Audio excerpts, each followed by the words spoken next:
Hi everyone, it's QuickyBaby and welcome back to World of Tanks. And while Halloween is fast approaching, this is not a trick or treat. This is the Tier 8 German premium medium tank, the M48A2 Raumpanzer. And I'm not making a mistake when I say this thing is German. While it is thoroughly American by name and also by nature, this is inside the German tech tree. And Wargaming have really missed a trick with this tank, I feel, as it is not even a multinational tank. And I was hoping that perhaps it would be a good way for them to test one of their latest features in the game, to have a pseudo-German-American medium. So what is there to say really about this vehicle? It is the hull of an M48A5 pattern, which is a tier 10 medium tank, sounding good so far, with a big old bulldozer blade on the front of the vehicle that actually counts as 30mm of spaced armor. So that should help you in some ways, but how effective it's going to be I'll be highlighting later on. It's also got a big old weak point on top of the tank, as this feels like it's kind of the old M48A1 patterns turret, which is not bad, but as anyone will know, when there's a big weak point on top of this tank, the size of this, it's not really a weak point, it's more of a weakness to the vehicle. Anyway, I'm going to give you my full opinion on this vehicle, let you know whether it's worth a pickup or how to deal with them when you see them on the battlefield as they are released today. So I've got some gameplay coming right up, but firstly, let's take a big look at the statistics of this tank to show you how it stacks up to some of its competition, and also, importantly on a vehicle like this, how its armor really holds up. So while there's a huge variety of vehicles that we could compare the Raumpanzer to, I'm going to try and keep things simple and compare it to the Super Pershing and also the Offspring tank, aka the TL1 LPC, which has just gone into the game recently. I mean, we could compare this to the Mutz, the Panther 88, as it is a German medium tank, but it's really more American, as the name and also the statistics will suggest. So immediately we notice that the damage per minute of the Raumpanzer is right in the middle of the Super Pershing and the TL1 LPC. The penetration at 205mm, again right in the middle of these two vehicles. The tank has 240 alpha damage, which I kind of don't like, considering that the Offspring tank had 280, and that felt very significant on the vehicle. With regards to the premium rounds that the vehicle has, it has APCR with 255mm of pen, again way behind the 280 heat rounds that the TL1 LPC will have, and its shell velocity on its standard rounds at 972 is again not really anything special. The premium APCR shell velocity, however, is 1172, but on the TL1 LPC that we just saw recently, it's 1219. Okay, heat rounds going through the air faster than your APCR rounds will. Alright, so now onto gun handling. 1.9 seconds. That's actually really nice, and when you combine that aim time with the good dispersion values that this vehicle has when moving at 0.14 and 0.10 when turning the turret, and this thing has way better aim time than the Super Pershing and also better aim time than the TL1 LPC. But again, this thing has 240 alpha damage and the Offspring tank has 280, so definitely take that into consideration. Now, the accuracy on this tank really sucks at 0.42. You will not be sniping very well in a vehicle like this, and you really want to try and get up close and personal with your opponent, or really be shooting at weakly armored tanks where it doesn't really matter too much where you hit them at mid to long ranges. Combine this with 9 degrees of depression and 19 degrees of elevation, and you've got a fairly flexible tank. It's identical to the TL1 LPC in this regard, but it is worse than the Super Pershing. So a big old bulldozer blade on front of this tank, as you would expect, is heavy, and this tank weighs 50 tons. 50 tons exactly. It's almost as if they've kind of like shaved off a little bit to get it perfect right with a vehicle like this. And while you might think that that sounds very heavy, and it is, considering it's near 13 tons heavier than the Offspring tank, 50 isn't that heavy when we consider that the Super Pershing weighs 50.5 tons. And so if you were thinking, oh, this big bulldozer blade on the front of this tank, I'm going to be able to ram my opponents to death. Well, everything that you could do with regards to ramming in this tank, you could kind of do with the Super Pershing as well, because it's got even slower top speed limit than the Super Pershing would have. Of course, having a big chunk of spaced armor on the front of the vehicle might help soften the blow a little bit, but with regards to game mechanics and the way that impacts actually work, and it's as if high explosive rounds go off on both hulls of the vehicle, it depends on whether the impact actually goes off on the armor of the tank or if it goes off a little bit away on the bulldozer blade, but I'm pretty sure it's going to be on the armor, and it's not like taking tracks, which will absorb a lot of punishment, right? So the power to weight ratio of this vehicle is truly shocking. 13 is awful. You're not going to be able to accelerate up a slope or even perform a bit of a drag race maneuver in a straight line in a tank like this. It's only just better than the Super Pershing, and everybody laughs at how slow that vehicle is. its power to weight of this vehicle is so poor because the engine power on this tank is 650, which is actually less than that of the Offspring tank. And when you consider that the vehicle was weighing those 13 tons more, yeah, you can see why this thing is going to be rather slow.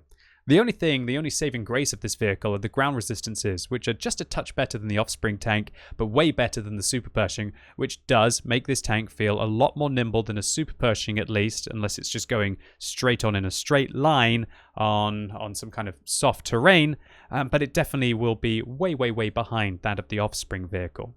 Alright, so it's a big old tank, has a big old spaced armor chunk on the front. Let's take a look at the hull armor. And the hull armor is pretty much identical to the M48A5 pattern. So you'll know that the M48A5 has a wonderful boat-shaped hull on the side of the tank, which does allow you to be very effective when you're side-scraping on that tank.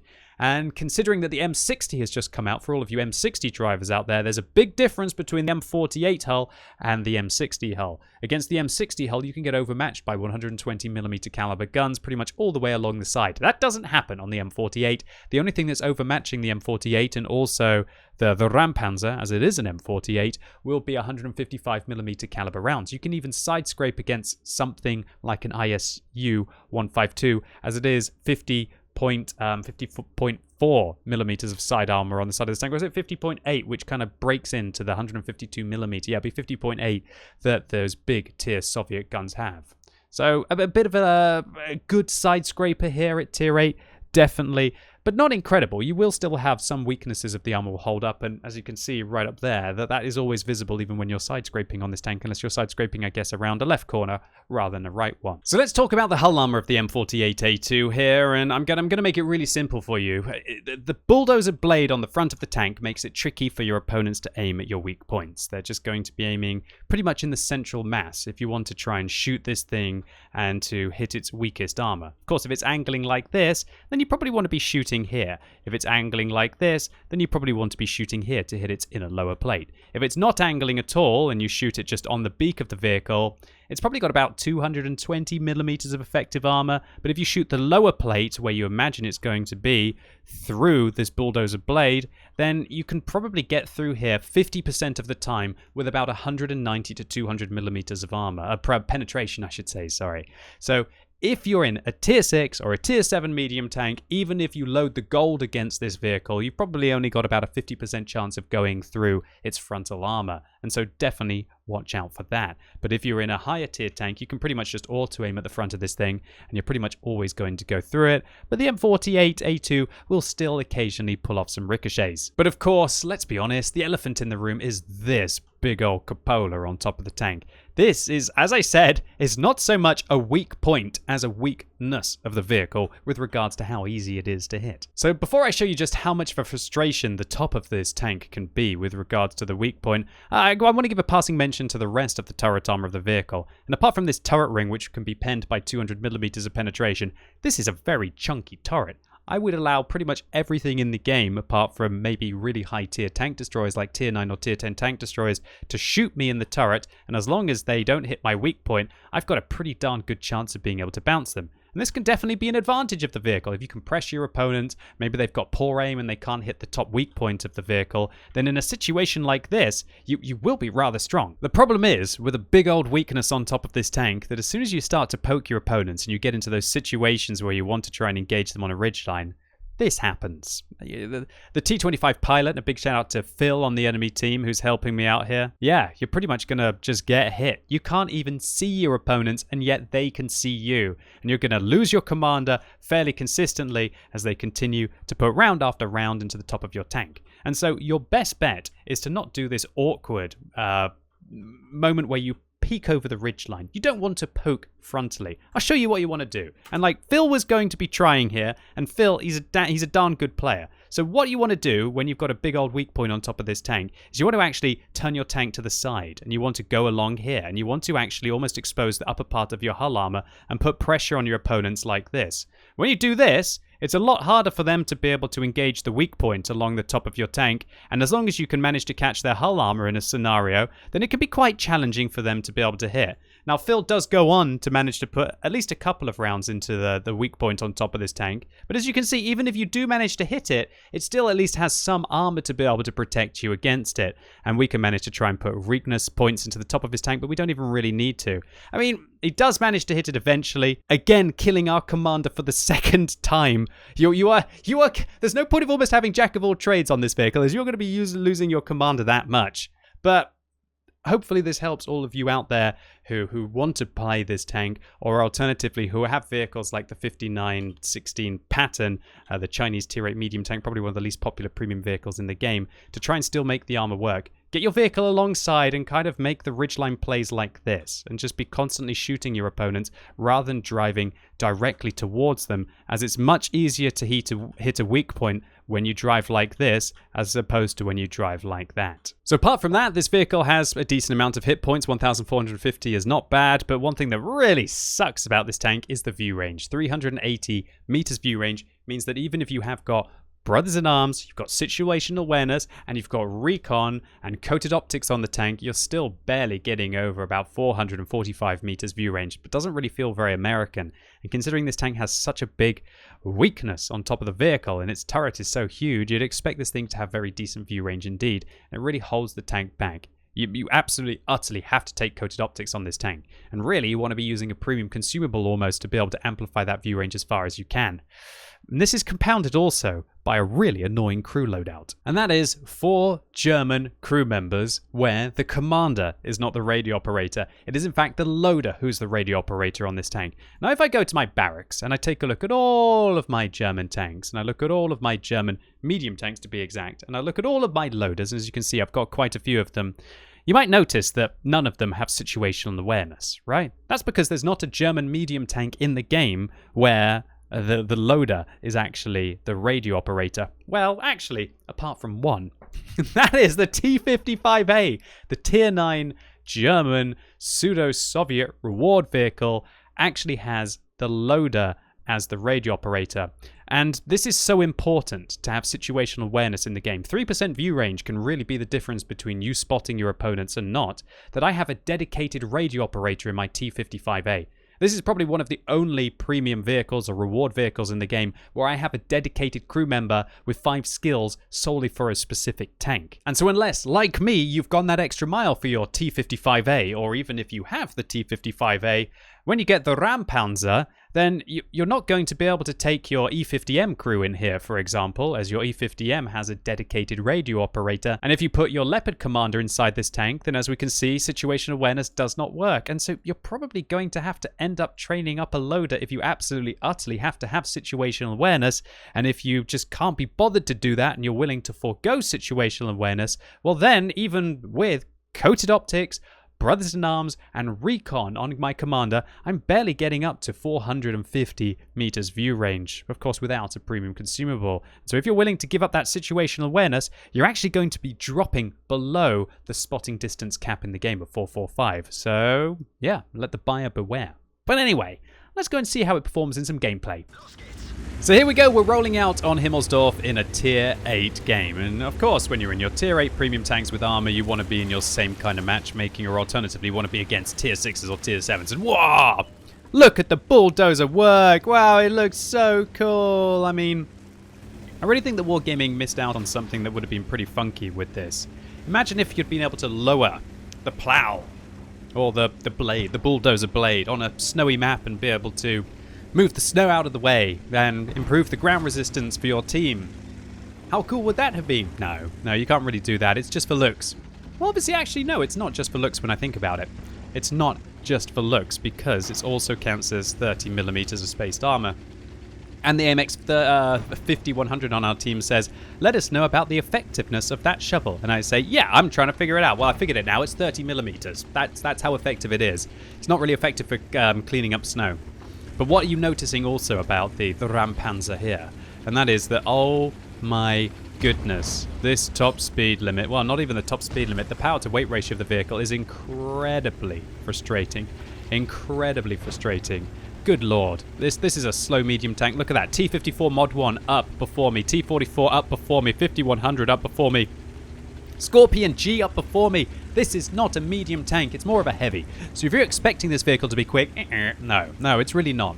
This is like a Super Pershing, pretty much. So if you know how fast a Super Pershing is, then you're pretty much going to have an idea of how fast the Raumpanzer is. So hopefully we're going to have incredible armor when we get there. Otherwise, kind of, what's the actual point of this vehicle?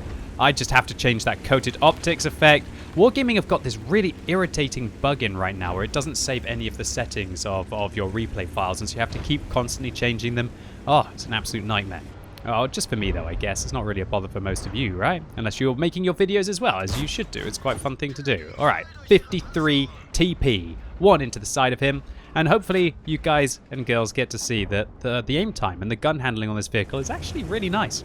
I love the gun handling of this vehicle. It is very decent. I have absolutely no problems with the gun handling on this tank. We're able to turn around and whoa, we're versus a Super Pershing. But firing a premium round at the lower plate there maybe would have gone in, but I don't want to do that. I want to take advantage of knowing weak points. So I'm going to shoot the weak point of the Super Pershing, which is on the top left there, and I should be able to penetrate it pretty much every single time. So there's one, there's two. Let's see if he manages to shoot my weak point. You'll see I'm going backwards and forwards, and I wanted to turn my side of my vehicle in a little bit. We lock down the tracks of the Super Pershing. He doesn't quite manage to do that to us. Are we going to be able to get him again? Not quite. Aim at the weak point, but don't quite manage to hit it and only hit the spaced armor off the side of the vehicle. Looks like this T-54 Mod 1 really wants to come through, so I'm just going to let him do his own thing. And it looks like he's actually going to get hurt quite badly by the Progetto there. Or maybe if you hadn't been trying to rush through and push through, we would have been okay. Alright, so the .42 base accuracy of this tank showing its ugly head with a miss there on the Super Pershing, but another one does manage to go in. So we hit that guy, what, about 3-4 times up to the top weak point, showing you that .42 accuracy can be very decent in close quarters combat, and also the gun handling on this vehicle does allow you to snap your shots in. We put one into the Progetto, two to the Progetto, shutting him down. Now we're up to 1,700 damage. Now we get shot by a WZ-132, but I'm thinking surely the Scorpion G or somebody's going to be able to finish him off, right? What the hell? He hits me again. And I'm like, oh, okay, bro. You know one of those annoying flies that's constantly going around your room? Just spanked him down. Okay, good stuff. Goodbye, WZ-132. But he did put 3 rounds into the back of my tank there, showing you that the rear armor on this vehicle is pretty tragic. All right, so Raumpanzer versus Raumpanzer. You can actually see that we're not doing that much to the front of the tank. Our shell is blocked. All of our team don't seem to be constantly smashing him, apart from the Scorpion. Looks like that M41D is struggling.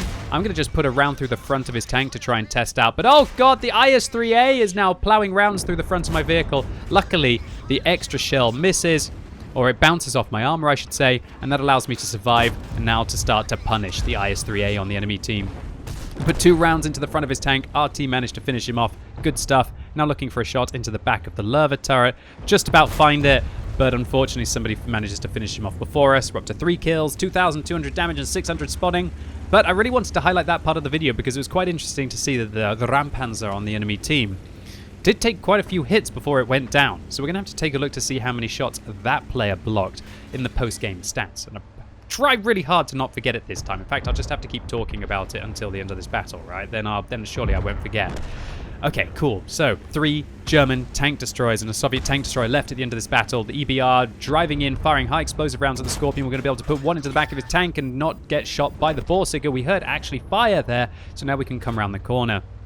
Hopefully we can harass this German TD at the end of the game, but on 25 hit points left, I definitely can't afford to get hit by him, especially if he's firing high explosive rounds with that large caliber gun, and he will be able to finish us off. He might even be able to splash us and one of our allies to death here, unless we're careful. So I'm going to actually give this guy quite a wide berth. The 5100 is going to get a little bit of a pass. The T-54 Mod 1, on the other hand, is going to get shut down. And we're going to be able to finish off the Borsig at the end of this battle. Picking up 4 kills, 2,700 damage. Yeah. Is it a good game? Well, let's take a look at the post-game stats. Well, it was enough to get an ace, but this was with a 3x experience boost and a 5x experience boost. This was 1,254 base. We don't even finish top on damage. That's a rather low damage game to be able to get an ace, but I guess it's because I picked up 4 kills and did a little bit of assistance. Yeah, a little bit of damage upon detecting is why we managed to get it. We blocked 2 shells this game. Not too much, right? 630 blocked. But as I said, let's check out the blocking of the Raumpanzer on the enemy team. The Raumpanzer actually managed to block 1,245, very decent, with only half of the shells hitting his tank managing to go in. But in a matchup like this, you'd kind of hope for a little bit more. We made a decent profit in this game. This is not a reward vehicle like the T-55A. This is a full-blooded Tier 8 premium tank, so 80k, rather nice. Didn't fire any premium rounds as well. I was just really trying to show you guys how you could play this tank as a free-to-play player, although how would you have this tank as a free-to-play player? How would you play this as a tank? How would you play this tank as a player who just doesn't want to spam gold and actually aim at weak points at the Super Pershing and shoot standard rounds at the Raumpanzer and the IS-3 and see how their armor actually would hold up in a real example? So all in all, what do I think about this vehicle? Once again, it's another balanced vehicle that Wargaming have put in, but also I would really question as to why you would get this vehicle. Why would you get this vehicle if you could have bought the Offspring tank? The Offspring tank was better than this in pretty much every regard apart from just the armor. You got 20 meters extra view range, you got extra alpha damage, you got extra penetration on your premium rounds, which are heat and also somehow have better shell velocity than you. You've also got a Brothers in Arms crew, which you managed to pick up if you got that tank.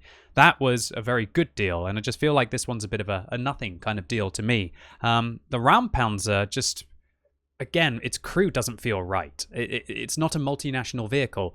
Wargaming, you've just put multinational vehicles in the game with the form of the Rudy. Why was this not your first Tier 8 premium multinational vehicle? If it was, maybe it would probably sell a little bit better than I think it's going to. What's really bizarre about this vehicle is it has a very funky cosmetic, right?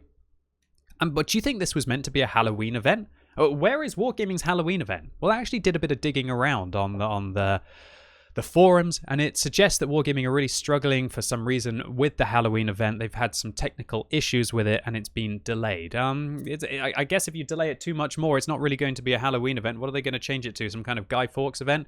What do you have to do? Do you have to write to Santa Claus and ask for permission to delay holiday events inside your games? I don't know. Maybe they won't even release it. I hope they do. You know what, Wargaming? Definitely release it. I would rather have it in December and still have it as Halloween. It's better late than never, right? That's the best saying for this.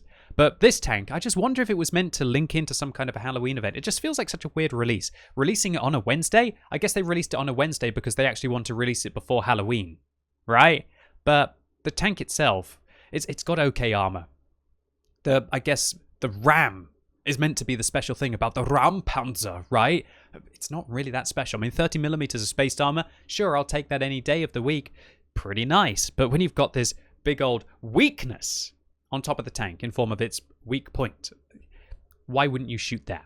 And unless you keep the weak point moving at all costs in the tank and you're engaging your opponents who have hopefully got weak armor, which you don't have to aim specifically for very long to be able to engage, then you're really going to find it hard to be able to even use the decent turret armor and the decent hull armor that has on this tank. So for me personally, the Raumpanzer, while it's by no means a terrible tank, it's definitely one that I would probably skip out on. And I think that Wargaming's release strategy for this vehicle has probably been the weakest of any of their premium tanks. When you think about it, earlier this year, when they released the Tier 8s, the Lansen, right? The Lansen had its own little anime video or comic book or animation that went alongside it, where we saw a story of it. It felt like it had real strong narrative of the vehicle. I felt connected to that tank way more than I would do this. This feels as if it's kind of been rushed, thrown out because there's no Halloween event. Doesn't really make much sense. It's coming out on a Wednesday because Halloween's on Thursday and they didn't really think about that, and they're probably thinking, oh, we've got to get it out before Halloween because, well, this tank actually makes sense on a Friday, but it's not even a Halloween tank because while it does look, I guess, a little bit special, it doesn't really look like a Halloween-y kind of tank that I presume was meant to come out with the Halloween game mode, which has been delayed. So it's really unfortunate. And then all of this combined with the fact that there's no multinational appeal to this tank, there's no special crew for the vehicle, there's no special design for the vehicle as well, no style, and this is definitely one of the weakest releases that Wargaming have put out in a while. But, you know, bad things happen. If they're really struggling with the Halloween game mode, hopefully they manage to get it out, and then maybe they'll link it in with this thing, or maybe they'll just give us more reason to actually want to purchase a tank like this. Now, look, I want to also clearly state that I strongly like the fact that this tank is not overpowered and that it's balanced, right? It just seems so weird, though, that they would have released an American medium premium tank just a month ago in the form of the Offspring vehicle And now they released this one, which is definitely weaker than that tank. And while it is in the German tech tree, it's practically an American tank. It doesn't have a crew loadout that is desirable. It isn't a good crew trainer for your E50M, which surely it should have been. There's just so many things wrong with this vehicle. And that's my opinion on it. It's definitely one that I would personally skip out on. But if you absolutely, utterly have to have every premium tank in the game, then you probably already bought this before you watched this video, and you're just trying to see if this thing actually has any purpose in your garage, right? But anyway, ladies and gents, boys and girls, that's it for today. Hopefully you enjoyed this video, or maybe it was just useful for you. If it was, give the video a thumbs up. But if you hated it, give the video a thumbs down, and let me know what you think about this premium tank in the comments down below. And as always, thank you so much for watching. You've been epic, and hopefully I'll see you soon.